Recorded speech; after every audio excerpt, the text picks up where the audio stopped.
हाँ भाई, सबसे पहले ना मैं तेरे हाँ सर। को, भाई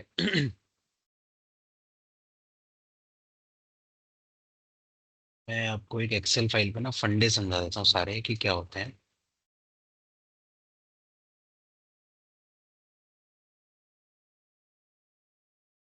ठीक है ना? तो जैसे अगर हम वैल्यूएशन की बात करें तो वैल्यूएशन जो अभी हम सीख रहे हैं that is valuation of business. ठीक है। Right. And valuation of business की 3 अप्रोचेज होती हैं। ये सब बचपन में पढ़ा हुआ है हमने। एक तो होती है कॉस्ट ऑब्लिक असेट अप्रोच। ठीक है। दूसरी होती है इनकम अप्रोच। तीसरी होती है हमारी मार्केट अप्रोच। ठीक है। कॉस्ट अप्रोच के अंदर हम करते हैं book value comma fair market value. तो ऐसे आपने अगर इनकम टैक्स में सुना होगा रूल 11 UA, सुना हो? ये कॉस्ट अप्रोच बिल्कुल। सेट अप्रोच में आता है। ठीक है। Income okay. अप्रोच में आता है हमारा डिस्काउंटेड कैश फ्लो मेथड। ठीक है। और मार्केट अप्रोच राइट। में आता है एक कंपेरेबल कंपनी मल्टीपल मेथड।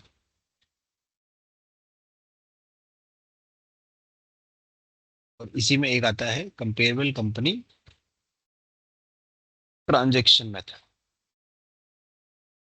ठीक है। अब जब यहाँ पे आते हैं कंपेरेबल कंपनी मल्टीपल मेथड में आता है ईवी अपॉन इबिडा। ठीक है ना। EV upon revenue, EV upon number of sales transaction, वो डिपेंड करेगा आपको कैसे बेंचमार्क करना है। ठीक है। Etcetera EV is etcetera. Enterprise value, EV is enterprise enterprise value. Value. ठीक है। अब ऐसे आता है कंपेरेबल कंपनी ट्रांजेक्शन मेथड। ये इसको इसको हम सीसीएम बोलते हैं। ठीक है। और इसको हम सीसीटी बोलते हैं। ये होता है कि any recent transaction in the company और ऑफ द कंपेरेबल कंपनी। कोई आपकी कंपेरेबल कंपनी है उसके अंदर कोई रीसेंट ट्रांजेक्शन हुई तो वहां से आप बेंचमार्क उठाते हो। बेंचमार्क कौन से उठाते हो? अगेन ऊपर वाले उठाते हो, ईवी बिड्डा, ईवी रेवेन्यू, ईवी वगैरह, और वो अपने वाले पे लगा लेते हो। ठीक है। तो ये तो हो गई राइट। तुम्हारी ब्रॉडली फंडामेंटल्स। अब जो कॉस्ट अप्रोच में क्या होगा? अगर आप कभी कॉस्ट अप्रोच से वैल्यू करोगे तो आप क्या करोगे? सारे एसेट्स प्लॉट करोगे। ठीक है। लेस लाइबिलिटीज प्लॉट करोगे। लाइबिलिटीज, अब इसमें क्या है, कॉस्ट अप्रोच में सीधा इक्विटी पे पहुंचते हैं हम लोग। तो less liabilities right. Including debt. ठीक है। तो आपका नेटवर्थ आ गया। तो ये आपकी ओके। वैल्यू आ गई। तो मान लो ये बुक वैल्यू पे किया तो आपने बुक वैल्यू मेथड हो गया। ठीक है। अगर लेट्स से आपने ये फेयर वैल्यू पे क्या है? एसेट की फेयर वैल्यू निकाली, लाइबिलिटी की भी फेयर वैल्यू निकाली, तो आपका नेटवर्थ फेयर वैल्यू पे हो गया। ठीक है। ये क्राइटेरिया। 11 UA में क्या होता है? 11 UA में आप फेयर वैल्यू निकालते हो जो 11 UA की इनकम टैक्स की गाइडलाइंस है उसके बेस पे। तो उसमें वो बताता है जैसे कि आपको रियल एस्टेट लेना है तो आपको स्टैम्प ड्यूटी हाँ। वैल्यू लेनी है। इस तरह की कुछ उसमें हाँ। फंडामेंटल्स हैं, वो पढ़ने पड़ेंगे। ठीक है। अब आ जाते हैं हम डिस्काउंटेड कैश फ्लो अप्रोच। इसमें हम क्या करते हैं? हम फोरकास्ट लेते हैं। ठीक है। उसके बेस पे हम कैश फ्लो बनाते हैं। Cash flow is same like जो हम बैलेंस शीट के लिए बनाते हैं, फाइनेंशियल्स के लिए बनाते हैं। फाइनेंशियल स्टेटमेंट वाला कैश फ्लो बनाते हैं। ठीक है।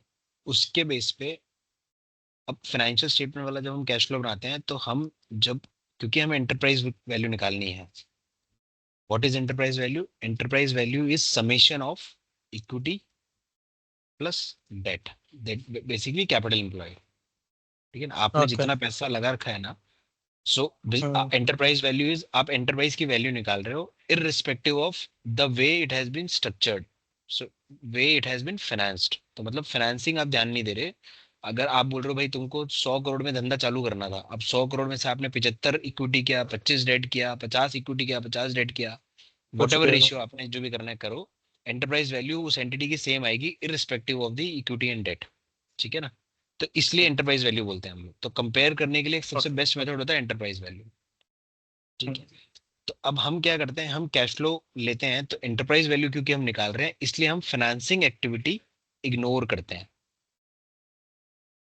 क्या करते हैं, इग्नोर करते हैं। तो जब हम कैश फ्लो कंसीडर करेंगे for DCF, we will ignore financing activity, we will only take what, actual cash flow. Operating and investing activities. ठीक है, ओके। खाली ये लेते हैं कैश फ्लो के लिए। ओके। ठीक है, अब लेट्स से आपका अभी कैश फ्लो आ गया, फॉर एग्जांपल कैश फ्लो आ गया। ठीक है, अब कैश फ्लो आ गया आपका, मान लो year 1, year 2, year 3, year 4, year 5। ठीक है ना, और एक होती है टर्मिनल वैल्यू। ठीक है, अब टर्मिनल तो आपको मान लो कैश फ्लो आ गया। ठीक है, तो अब आपको एक चाहिए डिस्काउंटिंग रेट। क्या चाहिए, डिस्काउंटिंग रेट। डिस्काउंटिंग रेट पता है क्या होती है, बचपन में अगर पढ़ी थी तो। हम्म हम्म हम्म इसको बेसिकली जो अल्टरनेटिव भी मार्केट कहते हैं। Interest rate. हाँ, weighted average cost of capital बोलते हैं। ठीक है, कैपिटल। और ये कैसे निकलता है, इसका मॉडल है CAPM मॉडल। ठीक है ना, इसकी फुल फॉर्म है capital asset pricing model, CAPM होता है। ठीक है, इसमें क्या होता है, इसका फॉर्मूला होता है कि अगर आपको वैक निकालना है, so which is equal to KE plus beta into market return minus, sorry वैक गलत बता दिया, ये KE का फॉर्मूला है। KE का फॉर्मूला है ये, risk free interest rate, risk free, अरे क्या हो रहा है, risk free interest rate plus beta into market return minus risk free interest rate. ठीक है, तो रिस्क फ्री इंटरेस्ट रेट हो गया आपका जो गवर्नमेंट बॉन्ड की 10 ईयर हम्म गवर्नमेंट बॉन्ड की रेट है, वो होती है आपकी रिस्क फ्री रेट। ठीक है, बीटा होता है आपका sensitivity of your share price to market, that is Sensex और निफ्टी। ठीक है, और ओके। तो अब आपने अपना क्या निकाला, आपने निकाला कि भाई आपके शेयर प्राइस की सेंसिटिविटी टू द मार्केट क्या है, तो इसीलिए उसको मल्टीप्लाई कर रहे हैं किससे, market return in excess of risk free return. So आप कह रहे हो जीरो रिस्क पे risk free return is zero risk. ठीक है, तो जीरो हम्म रिस्क पे आपका मान लो रिटर्न आ रहा है 6%, और आपका मार्केट रिटर्न हम्म आ रहा है मान लो 15%। ठीक है, अब मार्केट रिटर्न जो हम्म है हम हमेशा कहते हैं कि उसका बीटा 1 होता है, मार्केट का बीटा क्या है, ओके। हमेशा 1 है। वन। दैट मीन्स अगर आइडियली रिस्क वाली जो एक स्क्रिप्ट होगी, तो उसका बीटा 1 होता है, और उस पर रिटर्न कितना आ रहा है, लेट्स से मार्केट का रिटर्न आया मेरा 15%। तो अब हम ये कह रहे हैं कि जो कंपनी का बीटा मार्केट रिटर्न से कम है, लेट्स से कि 1 से कम बीटा आ रहा है आपका, तो आपका भी रिटर्न कम आना चाहिए। अगर आपका 1 से ज्यादा बीटा आ रहा है, तो आपका भी मार्केट रेट ज्यादा आना चाहिए। तो इसलिए क्या कर रहे हैं, market return understood. Minus risk sensitivity. Into beta कर दे रहे हैं। ठीक है ना, तो ये इससे आंसर आ जाता है। तो इस तरीके से ये फॉर्मूला याद रहता है, अगर वैसे याद करोगे रट्टा ठीक है। लगाओगे तो याद नहीं रहता। तो ये तो ठीक आ है। गया आपका KE। ठीक है ना, फिर एक आता है cost of debt. KE is cost of equity.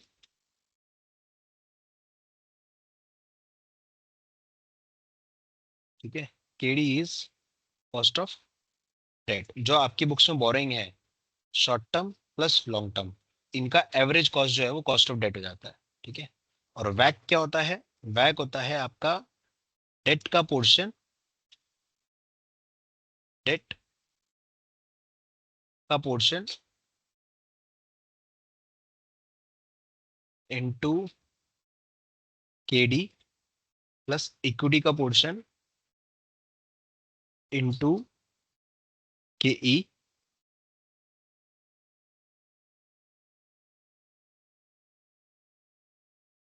Divide by, so debt का पोर्शन का मतलब है यहाँ परसेंटेज। ठीक है, डेट की जो भी परसेंटेज। परसेंटेज है आपकी, इक्विटी की, इक्विटी की जो भी आपकी परसेंटेज है। डिवाइड कुछ करने की जरूरत नहीं, अगर परसेंटेज में है तो भी ठीक आ जाएगा आंसर। ठीक है, अब हम बात करते हैं इसमें केडी। केडी जो होता है ना वो यहाँ पर होता है 1 - टी। अगर ये बचपन में पढ़ा था हमने, हाँ। ट्रेडिंग ऑन इक्विटी बोलते हैं इसको, ठीक है। तो केडी इज 1 - टी, तो ये लेकर चलते हैं हम लोग। क्लियर है? तो यहाँ से आ गया आपका सही। वैक। ठीक है, अब एक आती है टर्मिनल वैल्यू। तो अब हम क्या कहते हैं कि बिजनेस तो है गोइंग कंसर्न प्रेमाइस पे, ठीक है ना। हम्म, टर्मिनल वैल्यू का मतलब हो गया business is on going concern premise. ठीक है, अब गोइंग कंसर्न प्रेमाइस का मतलब ये तो नहीं है कि मैं ईयर 2 ईयर 5 करके इनफाइनाइट ईयर तक खींचता चला जाऊंगा तो कभी खत्म ही नहीं कर पाऊंगा हम्म, कैश फ्लो कभी। हम्म, तो उसके लिए हमें एक फॉर्मूला मिला टर्मिनल वैल्यू का। ठीक है, टर्मिनल वैल्यू के लिए हम फॉर्मूला यूज करते हैं गॉर्डन।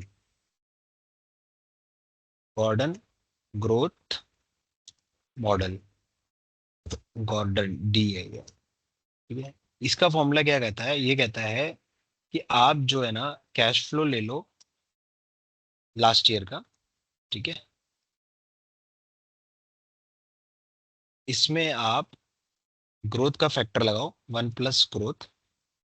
ठीक है, और इसको डिवाइड कर दो आप KE - G से। ठीक है, तो जब आप ये करते हो तो आपका आंसर आ जाता है। अगर इसको फंडामेंटली आपको समझना है, सो मान लो आपको 10 रुपए आपको हमेशा वो मिल रही है, इनकम मिल रही है। ठीक है, हम्म। 10 रुपए हमेशा इनफाइनाइट ईयर तक इनकम मिलती कैश रहेगी। फ्लो। हाँ, और आपको आपको पता है कि आपका केई जो है, केई मतलब रिक्वायर्ड रिटर्न जो है आपका 10% है। हम्म, तो अब हम्म, आप बताओ आप कितना पैसा मार्केट में लगाओगे, या जिसकी वैल्यू 10-10 रुपए आ जाए, तो आपका आंसर आएगा 100 रुपए। ठीक है, 100 रुपए। कैसे निकाला आपने, 10/10%।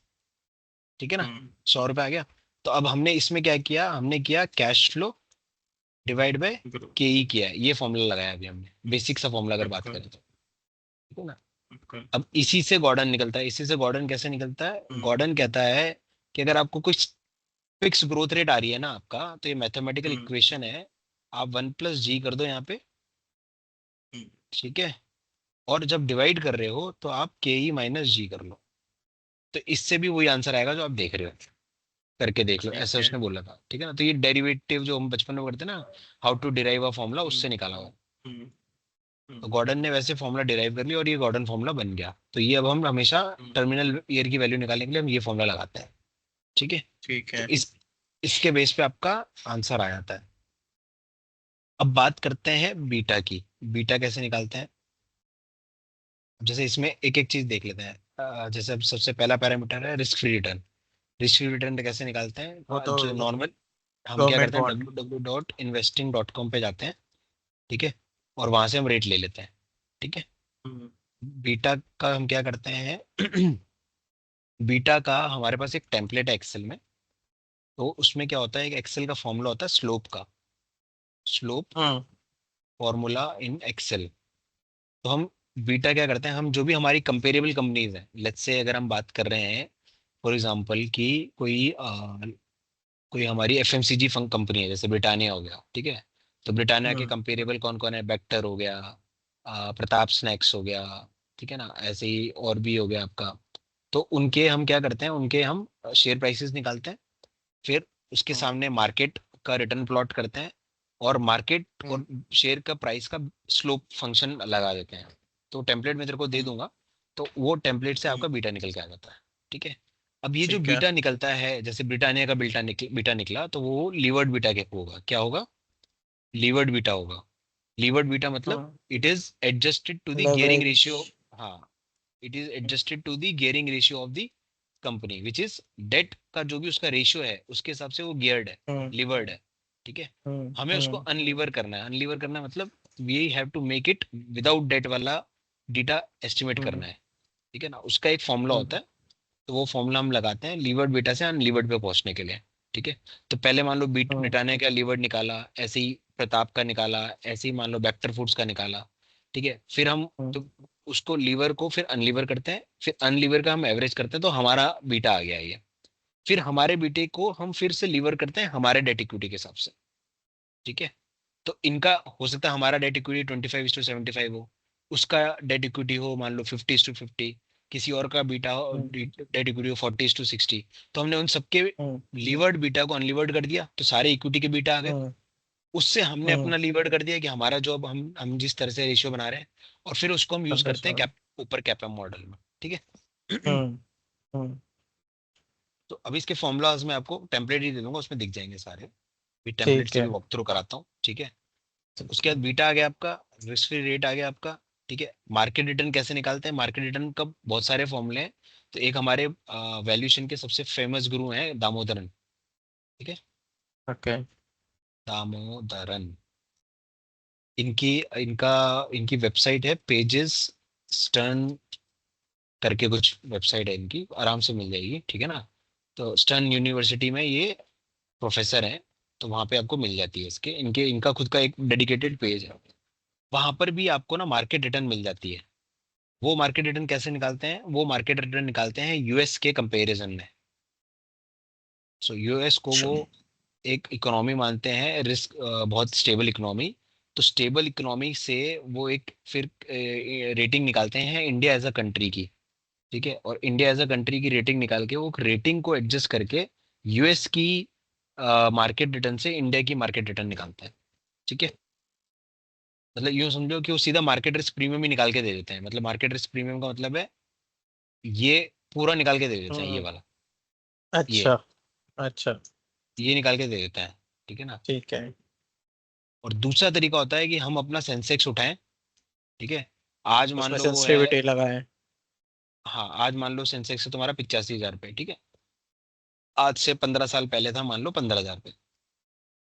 तो हम सीधा ये, और 15 साल का टेन्योर था, तो हम ऐसे निकाल रहे हैं कि कंपाउंडिंग इसकी क्या वो आई है।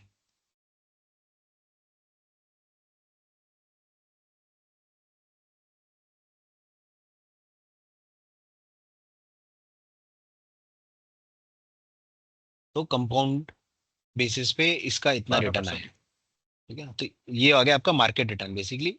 फिर आपने ये नहीं निकाला, फिर आपने सिर्फ ये निकाला, ठीक है। अब आपका अंडरस्टूड। मार्केट रिटर्न 12 आया, रिस्क फ्री हम्म। अगर आपका 6 है, 10 है। और अच्छा।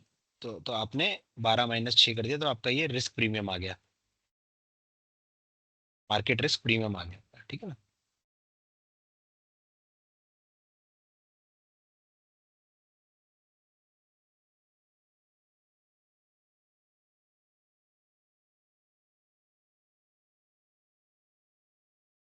ठीक है, तो नॉर्मली क्या होना चाहिए, ये 10 ईयर्स पे ले रहे हैं तो हमें ये भी 10 ईयर्स पे लेना चाहिए। बट ना उसमें आंसर बड़ा गंदा आता है, तो मैं ये 15-20 ईयर्स का लेता हूँ। ठीक है। ये मेरा सब्जेक्टिव है, ठीक है ना। तो और हम्म। कभी कभार मैं क्या करता हूँ, ये भी ले लेता हूँ और दामोदरन भी ले लेता हूँ, बट दामोदरन और के साथ एवरेज आउट चैलेंज, मान लेते हाँ हाँ, बट दामोदरन के साथ क्या चैलेंज है, ये डेटा है जो ये रिलीज करता है ना, एवरी क्वार्टर या 6 मंथ्स रिलीज करता है। हैं। ओके। क्वार्टर और 6 मंथ्स रिलीज करते हैं। तो कभी कभार हमारी वैल्यूएशन डेट के आसपास वो डेटा नहीं होता, तो फिर वहां पे भी मतलब डिपेंड करता है। मैं कभी कभार वो जो भी क्वार्टर का होता है वो पूरे क्वार्टर यूज करता रहता हूँ, ऐसा भी कर लेता हूँ। तो थोड़ा सा सब्जेक्टिव चीज है, ठीक है। ठीक। तो कहाँ पहुंच गए हम, क्या क्या कर लिया हमने। कैपेम के अंदर आरएफ कर लिया, मार्केट रिटर्न कर लिया, बीटा कर लिया, ठीक है। डेट का मैंने आपको बता दिया, शॉर्ट टर्म लॉन्ग टर्म करेंगे, फिर इंटू 1 - T कर लेंगे, डेट इक्विटी रेशियो आप निकाल लोगे। गॉर्डन में आपका ग्रोथ रेट का थोड़ा सा समझा देता हूँ। ग्रोथ रेट अब कैसे एस्टिमेट करते हैं, नॉर्मली जो ग्रोथ रेट होती है ना वो इन द रेंज होती है 2% to 5%। हम इससे इससे नीचे नहीं जाते, इससे बियॉन्ड नहीं जाते हैं। नीचे फिर भी जा ठीक सकते हैं है। 1% पे, अगर आपको लग रहा है कि कंपनी है जिसकी कैपेसिटी है, प्लांट है, और प्लांट लगा रखा है इन्होंने, और वो कभी वो एक्सपैंड करने का कोई उसका वो नहीं है, तो आप 1% ले सकते हो, प्रिज्यूम करते हुए कि भाई कंपनी 1% पे ग्रो करेगी in form of price escalation and all those things, ठीक है।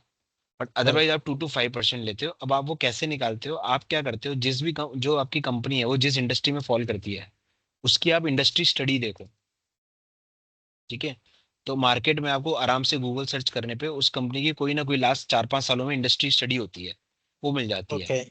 उस इंडस्ट्री स्टडी में आपको नॉर्मली जो स्टडी करने वाला पर्सन होता है, लाइक ईवाई, डेलॉयट या और भी कोई कंपनीज, वो आपको बता देती है कि आने वाले 10 ईयर्स में, 10 years down the line, what is their CAGR, compound annual growth rate.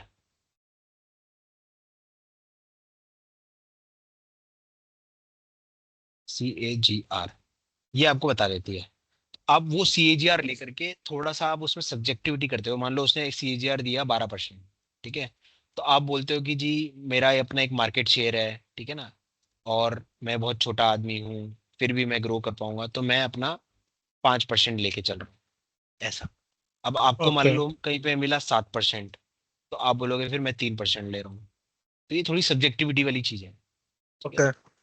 तो इस तरीके से करते हैं, बट अब और ये भी कहते हैं कि मान लो अब ये कैसे डिसाइड होता है कि हमें डेटा, जो इसको बोलते हैं फोरकास्ट पीरियड, इस वाले चीज राइट। को बोलते हैं फोरकास्ट पीरियड, ठीक है ना, या इसको बोलते हैं एक्सप्लिसिट पीरियड, कभी अब डिफरेंट डिफरेंट टर्मिनोलॉजी यूज होती है, ठीक है ना। तो आप कभी कभी आप देखोगे कि किसी ने 3 साल पे निकाला है, 3 साल के बाद टर्मिनल वैल्यू की assumption ले ली, किसी ने 5 साल पे ले ली, कोई कोई 10 साल के बाद भी टर्मिनल वैल्यू की लेता हम्म है। तो ऐसा हम्म क्या होता है, ऐसा ऐसा होता है कि जब आप बोलते हो ना कि there is high growth scenario, hmm. High growth scenario and then होता है स्टेबल ग्रोथ सिनेरियो, ठीक है ना। तो हम टर्मिनल वैल्यू और गॉर्डन मॉडल तब से लगाना शुरू करते हैं जब आप एस्टिमेट करते हो कि मेरी कंपनी का स्टेबल ग्रोथ आ गया, या इस ईयर के बाद स्टेबल ग्रोथ आ जाएगा। तो जो कंपनी मान लो स्टार्टअप होती है उसमें नॉर्मली आपको, आप 7 साल तक खींच सकते हो ये बोल करके कि भाई ये कंपनी तो अभी स्टार्टअप है, 7 साल में इसका स्टेबल ग्रोथ पीरियड आएगा, वरना अदरवाइज ये एक्सपोनेंशियली ग्रो कर रहा है। तो ओके। एक्सपोनेंशियली ग्रो करने का मतलब होता है कि भाई पहले साल में 200% भी रेवेन्यू हो गया, फिर 150% हो गया, 100% हो गया, 50% हो गया, 25% हो गया, ये बिड्डा ग्रो कर गया। जब आपको लगता है कि now is the stable period, अब जो कंपनी ग्रो करेगी वो स्लोली ग्रेजुअली स्टेबल ग्रो करेगी, तो फिर आप स्टेबल ग्रोथ लेके चलते हो विच इज 2 to 5%, ठीक है ना। हम्म तो अगर आपको आपको लग रहा है कि नहीं नहीं ये कंपनी तो 2 to 5% नहीं पहुंचेगी, अभी तो चलती रहेगी 15 साल तक, तो उस केस में आपको चेंज करना पड़ता है मेथोडोलॉजी। अच्छा, इसमें ना एक डुअल ग्रोथ मॉडल का भी एक फॉर्मूला आता है, जैसे गॉर्डन मॉडल लगाया ना हमने, हम्म वैसे एक और फॉर्मूला भी आता है, बट वो अभी मैं आपको, मेरे को ये फॉर्मूले का वो नहीं याद, हम्म। फॉर्मूला नंबर मतलब कैसे निकालता है, डिराइव कैसे होता है वो नहीं पता।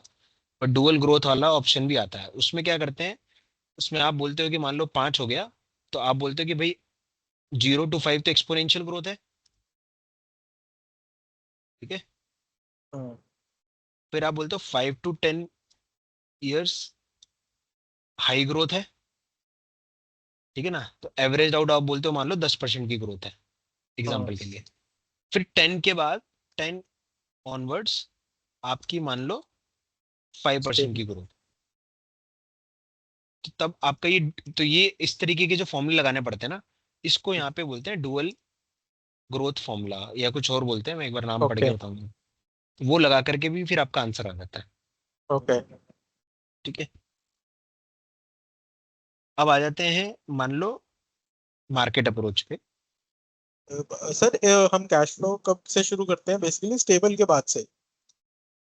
टर्मिनल वैल्यू जो है वो स्टार्ट करते हैं हाई ग्रोथ के बाद, स्टेबल। हाई ग्रोथ, हाँ स्टेबल। ठीक है, अब मार्केट अप्रोच में हम क्या करते हैं, हम निकालते हैं enterprise value of a company and, ठीक है। अब what is enterprise value of a listed company, listed company का enterprise value is equal to market capitalization, ठीक है, market capitalization denotes equity, hmm hmm. ठीक है, प्लस डेट, ठीक है, उसको बोलते हैं नेट डेट, ठीक है, क्या बोलते हैं, नेट डेट। एग्जैक्ट। अब मार्केट कैप कैसे निकलता है, number of shares into. Outstanding number of equity shares into share price on the valuation date, ठीक है, ठीक है। अब डेट नेट कैसे निकलता है, डेट नेट निकलता है long term debt plus short term debt minus cash and bank balance minus investment as good as cash, ठीक है ना। तो जो बहुत सी कंपनियां नहीं करती हैं जो लिक्विड म्यूचुअल फंड में, लिक्विड, हाँ लिक्विड, म्यूचुअल फंड में, कोटेड शेयर्स में। This is the right word, liquid investments, ठीक है। तो ये आ गया आपका डेट। तो ऐसे आपका मार्केट एंटरप्राइज वैल्यू निकल जाती है, ठीक है। अब आप उस कंपनी का मान लो, अगर आप ईवी अपॉन इबिडा कर रहे हो तो आप क्या करोगे, आप इबिडा ले लोगे उसका और उसकी एंटरप्राइज वैल्यू ले लोगे और डिवाइड करके निकाल दोगे। ऐसे ही आप रेवेन्यू ले लोगे, रेवेन्यू डिवाइड करके निकाल दोगे। अब नॉर्मली हम किसी भी कंपेरेबल कंपनी का, अगर हमें लिस्टेड कंपनी का हमें मार्केट एंटरप्राइज वैल्यू निकालना है, एक तो तरीका है आप इस तरीके से निकाल लो कि मान लो ब्रिटानिया का आपको 31 मार्च 25 का निकालना है, तो आपने 31 मार्च 25 के उसके नंबर ऑफ आउटस्टैंडिंग शेयर देखे, जो कि मैं जनरली उसके रिजल्ट से या बैलेंस शीट से देखता हूँ, इनटू शेयर प्राइस, उसका मार्केट से शेयर प्राइस देखता हूँ, वो निकाल लेता हूँ। फिर उसकी long term date, short term debt minus cash and bank balance, equity investment, उसकी बैलेंस शीट से देखता हूँ और खुद करके निकाल लेता हूँ। ठीक है। ऑल्टरनेटिवली इज हम लोग यूज करते हैं याहू फाइनेंस डॉट कॉम और investing.com।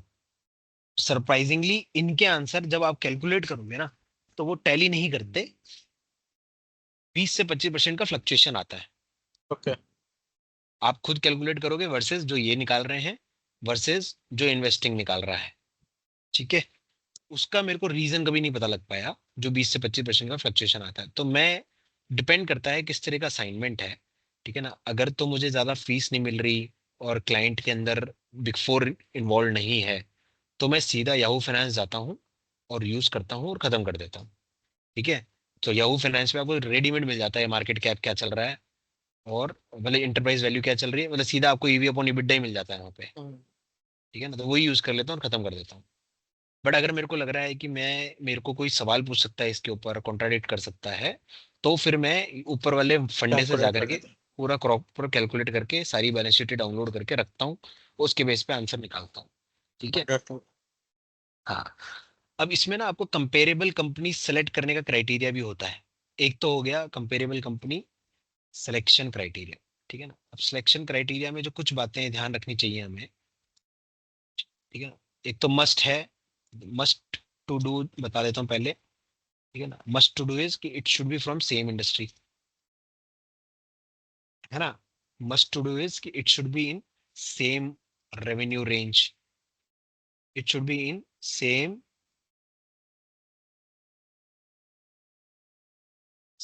Profit range, that is EBITDA. ठीक है। और same jurisdiction, that is India sort of. ठीक ना। तो इस तरीके से हमें ये करना चाहिए। ठीक है। अब मस्ट टू डू के बाद एक और चीज क्या है, ideally should be do. Ideally क्या करना चाहिए, आइडियली आपको आपको इसको बेंचमार्क करना चाहिए। फॉर एग्जांपल आपने रेवेन्यू प्लॉट किया, आपने डायरेक्ट एक्सपेंसेस प्लॉट किए, आपने इनडायरेक्ट एक्सपेंसेस प्लॉट किए अपनी कंपनी के, और आपने इबिडा निकाला। ठीक है। सेम वे में आपका योर ओन कंपनी, ठीक है, और आपने कंपेरेबल कंपनी का भी निकाला, और आपने बेंचमार्क किया कि direct expenses as a percentage क्या बैठ रहे हैं, इसका क्या बैठ रहा है, इसका क्या बैठ रहा है, और इसका क्या बैठ रहा है, और इसका ज्यादा इसका कम के एनालिसिस किया आपने, और रीजंस आइडेंटिफाई करने की कोशिश करी। और अगर आप रीजन आइडेंटिफाई नहीं कर पाए तो आपने उस कंपेरेबल कंपनी को रिजेक्ट कर दिया। रिजेक्ट कर। ये एक क्राइटेरिया होता है। सेम वे में इनडायरेक्ट एक्सपेंसेस का भी आपने मोटा माटी एनालिसिस किया, बेसिस कुछ लेकर के, तो EBITDA as a percentage analyse किया आपने, तो कभी कभार क्या होता है आपकी खुद की कंपनी में कुछ वन ऑफ आइटम्स होते हैं, वो आपको हाईलाइट हो जाते हैं फिर करते हुए। जैसे अगर हम आपको ध्यान हो तो जब हम लाइट बाइट भी एनालाइज कर रहे थे, तो उसके अंदर कोई बेड डेट कुछ नहीं है, one of item. Exceptional item आया था एक वो। हाँ। तो वो जब हम इबिटा निकालेंगे उन एक्सेप्शनल आइटम को हटा के देखेंगे। ठीक है ना। ये कहना चाह रहा हूँ। तो वन ऑफ आइटम्स को आपको ध्यान में रखना होता है, अपनी कंपनी की भी और कंपेरेबल कंपनी की भी। तो इसलिए क्या होता है कि आप आंखें बंद करके यहाँ पर नहीं, कभी कभार ये भी हो सकता है कि ये लोग भी कर रहे हो ऑलरेडी, तभी ये 20-25% का रेंज का फर्क आ जाता है ना। और हम जब अपनी नेकेड आई से करते हैं, ज्यादा दिमाग नहीं लगाते, जल्दी में रहते हैं, हम EBITDA कैलकुलेट करते हैं, तो हमारे यहाँ मिस हो जाता है। तो वो शायद ये एनालिसिस करके रखते हैं, या फिर वो नहीं भी करते, बट हमें अगर बहुत साइंटिफिक वैल्यूएशन करनी है तो ये करना चाहिए हमें, इसलिए मैंने आइडियल वर्ड अंडरस्टूड। लिखा। ये डिपेंड करता है असाइनमेंट कैसा है, उसके बेस पे कर रहे होते हैं हम। ठीक है ना। आई थिंक ये तो हो गया ब्रॉड कि क्या मैथमेटिक्स करेंगे। ठीक है।